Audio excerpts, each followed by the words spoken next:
Raha ny fanamarian'ny ministeran'ny fanabeazam-pirenena atramo dia endrika telo no ahafahan'ireo mpiadina mahazo ny valim-panadinana CEPE dia amin'ny alalan'ny takela-drindrina izany na ihany koa amin'ny alalan'ny site web ny ministera ary ny fandefasana SMS.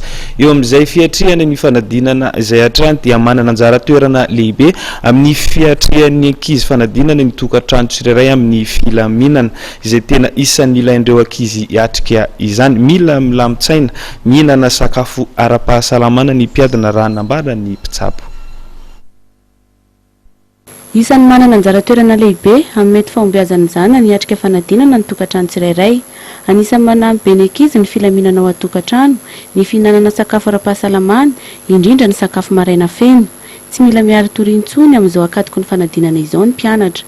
Manana torohevitra omenandreo ray aman-dreny mpianatra sy ireo ankizy hiatrika ny fanadinana CEPE Rapitso ny Dr Fidy. Hevitra ho an'ny ray aman-dreny sy ny konga madinika Rapitso dia izao.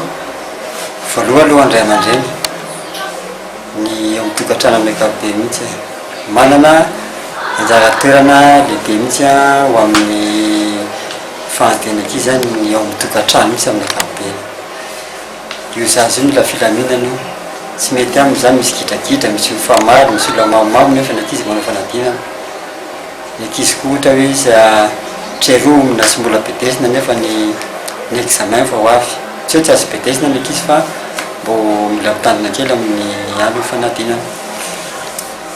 Dia maraina ny zaza io mila mba misakafo maraina zany fa tsy dia hoe dite sy mofo fotsiny na kafe sy mofo kely fa aloha mba misakafo maraina maivamaivana.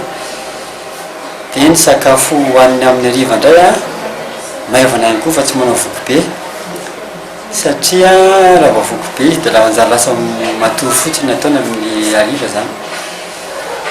Dia ho an'ny ankizy indray tsy miaro torintsony zany alohan'ny alina na inona tsy hay rehefa tsy hay ohatr'izay tsy hay intsony.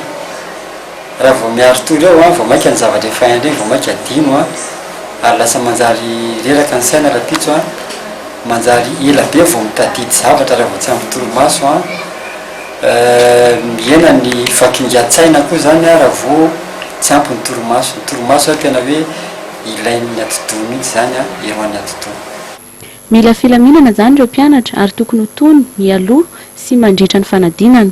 Ao anatin'ny vanim-potoanan-dririnina moa isika amin'izao fotoana izao ka tokony manao mafana hatrany ireo ankizy hanala fanadinana CEPE Rapitso ary miala alohany hatrany ialana amin'ny fitaintainana amin'ny mety ho fahatarana izay manakorotan-tsaina ary mampihena ny fahakingan-tsaina ihany koa.